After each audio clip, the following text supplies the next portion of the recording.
जी महाराज।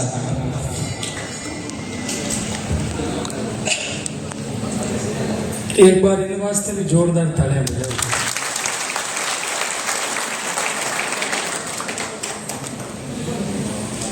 भाई हनुमान ओसिया की पावन भूमि हो, सिर्फ और सिर्फ इन कार्यक्रमों मैनेजमेंट वास्ते आप सब लोग बीच में पूर्व युवा संगठन और आप सब लोग उपस्थित करिए। बहुत ही अच्छी आवाज है। आज के इस पावन और पुनीत कार्यक्रम में हमेशा हम लोग देखते हैं कि नेक और अच्छे कार्य करने वाले लोगों को हमेशा सदियों तक याद किया जाता है। पुरुषार्थ करने वाले व्यक्तियों को समाज में मौत होने के बाद भी भूला नहीं जाता है। अमरता कैसे प्राप्त होती है? व्यक्ति इस दुनिया से चला गया, वो तो मृत्यु मात्र है, लेकिन मरने के बाद भी यदि ऐसे मेले लग जाए तो समझना कि वो व्यक्ति वास्तव में समाज के बीच जुड़ा है। और आदरणीय शैतान जी, जिन्होंने हमेशा आप सब लोग जितने इस परिसर में बैठे हैं, मैं परिचय करवाऊं या कोई और परिचय उनका करवाए, ये ज्यादा कोई महत्व नहीं रखता है। आप सब लोग उनसे परिचित हो कि बहुत लंबा समय उन्होंने बेंगलोर में समाज के बीच में अपने नेक कार्य करते हुए निकाला और वास्तव में उनका जीवन ऐसा रहा कि हमेशा समाज की चिंता करने वाले और कोई भी व्यक्ति, बहुत सारे लोगों को हमने सुना कि शैतानबा ने हमारा वहां सहयोग किया, शैतानबा ने हमें व्यापार में आगे बढ़ाया, शैतानबा ने हमें बिजनेस में जो है एक नई प्रेरणा दी। तो ऐसे दिव्य महापुरुष जो शब्द है वो किसके लिए लगता है? जो इस जीवन में महान कार्य करके चला जाता है वो महापुरुष बनकर के अमर हो जाता है। तो ऐसे ही इस पुनीत तृतीय पुण्यतिथि के पावन अवसर पर और आज के इस अवसर पर पूरे के पूरे रेवाड़ी समाज, बेंगलोर, कर्नाटक की सारी संस्थाएं भी यहाँ बैठी है। ठेठ जालोर से लेकर के सिरोही, जालोर, बाड़मेर, जोधपुर, पाली, नागौर, ब्यावर, सारे के सारे यहाँ बैठे हैं। और सबसे महत्वपूर्ण बात यह है कि आज के इस पावन कार्यक्रम में हम सब के बीच में, शायद ही आप सब लोगों में से कोई वहां गया होगा, आप में से कई लोगों ने देखा होगा, सुना होगा, गुजरात मेहसाणा में रेवाड़ी समाज की गुरु गादी के रूप में वहां के लोग उस आस्था से जुड़े हुए हैं। वालीनाथ धाम, जहां से समाज को एक नई प्रेरणा, नई शक्ति, नया उत्साह मिलता है, वहां उस सिद्ध पीठ की परंपरा से हम सबको आशीर्वाद देने के लिए पधारे पूज्य जयराम गिरी जी बापू जी के लिए एक बार जोरदार तालियां बजाएं। अपना इतना अमूल्य समय देकर के यहां पूरे युवा संगठन की और पूरे समस्त शैतानबा के परिवार की भी इच्छा थी कि संतों का सानिध्य मिले, संतों का आशीर्वाद मिले। तो उसी कड़ी में इन्होंने पूज्य महाराज श्री को बुला करके आप सब के यहाँ दर्शन करवाने का सौभाग्य प्राप्त हुआ। उनके लिए भी एक बार जोरदार तालियां बजाएं। जालाराम जी, पाली दिव्यांग सेवा संस्थान, आप सब लोग सोशल मीडिया के माध्यम से देखते हैं, बहुत ही नेक पुनीत कार्य पाली की भूमि पर हो रहा है। जिनका कोई नहीं, उनका वो वहां ले जाकर के सेवा करते हैं, उनको नया जीवन देने का काम करते हैं। ऐसे जालाराम जी के लिए भी एक बार जोरदार तालियां बजाएं। सुरेश जी लांबिया, इनका परिचय भी आपको रक्तवीर के रूप में दिया है। बासा बैठे हैं और भाई हनुमान और आप शैतान जी के परम मित्र भी रहे हैं। इन सब अतिथियों को भी यहाँ बुला करके इस पावन कार्यक्रम का सानिध्य आप सब लोगों ने दिया। सारे हम देवासी रेबारी समाज संस्थाओं के सारे अध्यक्ष, कार्यकारिणी के सभी मेंबर, तिरुपति से भी सारी कार्यकारिणी यहाँ आई है और सभी बेंगलोर के अन्य शहरों से भी यहाँ पर पधारे। आप सभी रेबारी समाज के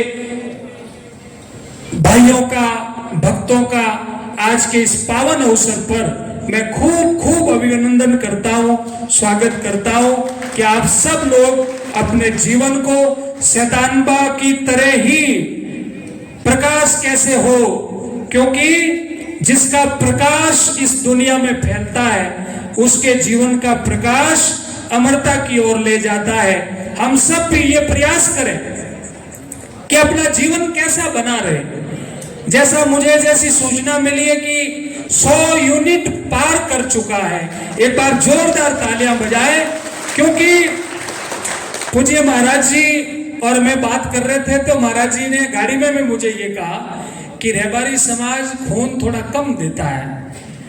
मैंने कहा ये बात तो सही है, मगर रेबारी समाज खून इन बोतलों में नहीं देता है, अपने सर कटवा करके लोगों की जान बचाने के लिए भी रेबारी समाज अपने सर देता है।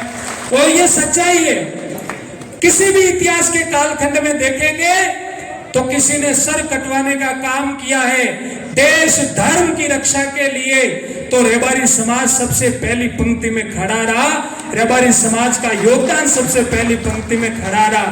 पूज्य महाराज जी ने भी सेवा के, समाज के संस्कारों के कामों को एक नई गति दी गुजरात की पावन भूमि पर, और पूरा का पूरा गुजरात उस वालीनाथ धाम से जुड़ा हुआ है, जिस धाम से शिक्षा का भी प्रचार प्रसार हो रहा है और जिस धाम से समाज में संस्कारों की भी एक नई जागृति आ रही है। तो गुजरात का रेबारी समाज, आप सब लोगों ने देखा होगा कि रात्रि में भी महाराज जी से मैं चर्चा कर रहा था कि आपके राजस्थान के रेबारी समाज के लोगों ने तो दक्षिण भारत की जैसी भूमि पर आकर के व्यापार क्षेत्र में नाम कमाया, और गुजरात के रेबारी समाज ने शिक्षा के क्षेत्र में उपलब्धि पाकर के प्रशासनिक सेवाओं में अपने जीवन को लगाने का काम किया। और लगातार गुजरात में लगातार हम सब लोग देख रहे हैं कि अभी भी शिक्षा के क्षेत्र में बहुत एक नई जागृति गुजरात के अंदर है। हम सब मिलकर के ये प्रयास कर रहे हैं कि हम राजस्थान में भी अब इस कार्य को एक नई गति दें। राजस्थान में भी अब कुछ समय, आने वाले समय में अपना खर्च जो है, अपना पुण्य जो है ऐसे नेक कार्यों में लगाए। शिक्षा, चिकित्सा, ऐसे कार्य समाज को एक नई दिशा, नई प्रेरणा देंगे और आने वाले समय में रेबारी समाज के लिए ये काम पुण्य के भागीदार बनने के काम आएंगे। तो मैं आप सभी से ये आह्वान करूंगा कि आज इस तृतीय पुण्यतिथि के अवसर पर हम सब लोग यहाँ आए हैं, और जो भी यहाँ बैठा है ये मत सोच लेना कि मैं कहीं खून दूंगा तो मेरा खून कम पड़ जाएगा। जैसे हमारे कोई युवा साथियों से मैं सुन रहा था रात में कि बाबूजी मारे 3-4 दिन रोज को नींद नहीं लीजिए, मैं खून दूं जना कमजोरी आ जाए। तो मैं आप लोगों ने निवेदन करूं कि बिल्कुल कमजोरी नहीं आवेला। आप अपना रक्त 1 साल में एक बार जरूर दें, और उससे नया खून आपके शरीर में आएगा, और आपका दिया हुआ खून किसी की एक नए जीवन का निर्माण करेगा, एक नया जीवन बचाने के लिए काम आएगा। और आप सब लोग जो बैठे हैं, यदि आपके किसी के अस्पताल में किसी न किसी परिवार के सदस्य का, किसी न किसी परिजन के लिए जब खून की आवश्यकता पड़ती है और 10-20 फोन करने के बाद भी जब खून नहीं मिलता है, तब ऐसे नेक कार्यक्रम याद आते हैं कि ऐसे कार्यक्रमों की बदौलत है कि वो खून जाकर के जमा होता है। और ऐसे जब कार्यक्रम होते हैं और ये ब्लड जब हॉस्पिटलों में उन नेक, दुखी और गरीबों के काम आता है तो और कोई दे ना दे, जिसके शरीर में आपका खून गया है उसकी आत्मा परमात्मा से जुड़ करके आपको आशीर्वाद देगी और परमात्मा आपकी रक्षा करेंगे। इसलिए ये घबराहट मन में मत लाना कि मैं खून दूंगा तो मुझे जो है कमजोरी आएगी, कहीं कुछ नहीं होगा। ज्यादा से ज्यादा आप आज रक्त का दान करें। ऊपर ब्लड डोनेशन जो है टीम आई हुई है और काफी संख्या में रक्तवीर ऊपर जाकर के अपना रक्त दान कर रहे हैं। तो मैं आप सभी से भी निवेदन करूंगा, कोई घर से ये सोचकर आया हो और स्वस्थ व्यक्ति दे। वैसे डॉक्टरों की टीम ऊपर है तो स्वस्थ व्यक्ति का रक्त लेगी, आपका रक्त अच्छी जगह जाएगा। जैसा इन सभी युवा संगठन के युवाओं ने बताया है कि वहां कैंसर पीड़ित बच्चों के लिए ये काम आने वाला है, तो आपका ये पुण्य बहुत ही बड़ा पुण्य बनेगा। इसलिए आप सब लोग दें और इस पुण्य के भागीदार बने, क्योंकि ऐसे नेक कार्य वही करता है जिनके पूर्व जन्म के कोई अच्छे प्रारब्ध होते हैं, जिसके पुण्य जन्म के कोई अच्छे प्रारब्ध होते हैं वही ऐसे नेक कार्य करके चला जाता है। बाकी तो स्वर्ग के द्वार पर आकर के भी व्यक्ति अंधा हो जाता है। इसलिए मैं निवेदन करूंगा, ये जो चित्र आपके बीच में लगा है ये एक चित्र नहीं है, ये व्यक्ति का चरित्र है कि उन्होंने समाज के हर एक व्यक्ति के मन में, दिल में समाज की प्रतिष्ठा को स्थापित किया है। ऐसे हमारे शैतानबा का जीवन बेसाना से लेकर के बेंगलोर तक की इस लंबी यात्रा में बहुत सारे कष्ट, बहुत सारी चुनौतियां, बहुत सारी विपरीत परिस्थितियां भी देखी होगी, मगर आज जब इस भवन के इस भव्य विराट रूप में हम लोग खड़े हैं और इस हॉल में बैठ करके शैतानबा को याद कर रहे हैं, तब हमारा रोम रोम ये कहता है, इस कोतनूर के भवन का कण कण ये कहता है कि शैतानबा के साथ इस पूरी समाज के त्याग, तपस्या और दान का प्रतिफल है कि ये विराट भवन उन्होंने जो अपनी तपस्या की और उसकी छांव में हम सब लोग यहाँ बैठे हैं। तो मैं आप सभी से निवेदन करूंगा कि जीवन में ऐसे नेक कार्य कैसे करें। आजकल तो सारे संसाधन है, व्यक्ति जब सुबह उठता है तो चाय कहाँ आती है? बिस्तर पे ही, जहां से वो उठता है चाय उसके पास में, मानो उसने आंख भी नहीं खोली हो, पर चाय का कटोरा उसके बेड पे जाएगा, बटन ऑन करेगा तो एसी चालू हो जाएगा, बाहर जाएगा बाथरूम में बटन ऑन करेगा पानी आ जाएगा, बाहर जाएगा उसको भोजन तैयार, सारी सुविधाएं। मैं कई बार कहता हूं कि 100 साल 200 साल पहले का कोई सम्राट, कोई शासक, कोई राजा यदि आज की सुविधा में आ जाए तो वो भी अपने महल में जाना स्वीकार नहीं करेगा, इतनी सुविधाएं हो गई है। फिर भी व्यक्ति दुखी है। क्यों दुखी है? फिर भी एक भी व्यक्ति के चेहरे पे मुस्कान नहीं है, फिर भी एक भी व्यक्ति खुश नहीं है। क्यों नहीं है? फोन यदि डिस्चार्ज हो जाए तो दुखी हो जाता है, फोन मेरा डिस्चार्ज हो गया, फोन बंद हो गया।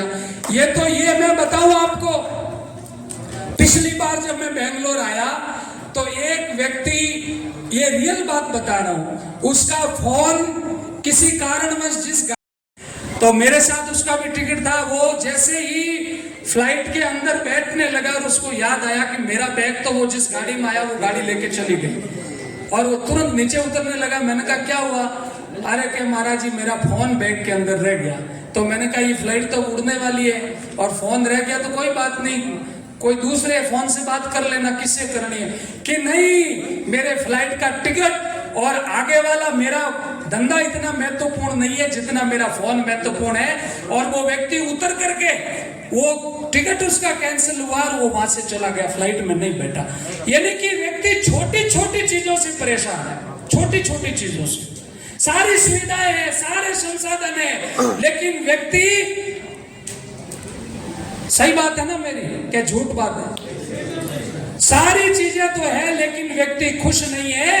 खुशी किसी बाजार में नहीं मिलती है, खुशी तो यहाँ भीतर बैठी है। जिसके पुण्य अच्छे हो वो उस खुशी को प्रकट करता है, बाकी सब कुछ मिलते हुए भी वो व्यक्ति दुखी होकर के बैठा रहता है। जीवन यदि जीना है, हमारे कवियों ने कहा है कि जिंदगी जी तो ऐसी जी तो सदा दिल साथ रहे, और तू दुनिया से चला भी जाए तो दुनिया वालों को तेरी याद रहे। ऐसा जीवन जीना है। ऐसा जीवन जियोगे तो यहां से जाने के बाद भी ऐसे चित्र लगेंगे, याद किए जाओगे, पुरुषार्थ दुनिया में गिना जाएगा और लोग तुम्हें याद करेंगे। तुम्हारी वासना पूरी दुनिया को एक सूत्र में बांधने का काम करेगी, और जीवन को यदि ऐसे बेकार में यहाँ काटते हैं ना, जैसे कई पूछा के दिन काटा बाबूजी, ऐसे काट करके चले गए तो ये फिर मनुष्य जन्म नहीं मिलेगा। महाराज जी ने कहा था, बड़े भाग मानुष तन पावा। बहुत पूर्वजों के अच्छे संस्कार थे, हमारी पुण्याई कोई अच्छी थी, तब जाकर के ये मनुष्य जन्म मिला। ये बार बार मिलने वाला नहीं है, ये ध्यान रखना। आज स्थितियां क्या हो रही है, बहुत विकट परिस्थितियां हैं, बहुत ही विकट परिस्थितियां हैं। मैं राजस्थान की बात बता रहा हूं, वहां से तो घातक परिणाम यहाँ के हैं। राजस्थान के एक शहर में अभी एक 11 साल के बच्चे ने सुसाइड कर लिया, फांसी लिया कि हैंगदिन फोन का देखे। उसी घर में ऊपर जाकर के 11 साल के बच्चे ने रस्सी से पंखे में लटका करके अपना जीवन समाप्त कर लिया। आप जो बैठे हो ये सोचना, आपका धन ये, यदि संतान बिगड़ गई, संतान गलत मार्ग पर चली गई, तो दुनिया जीत करके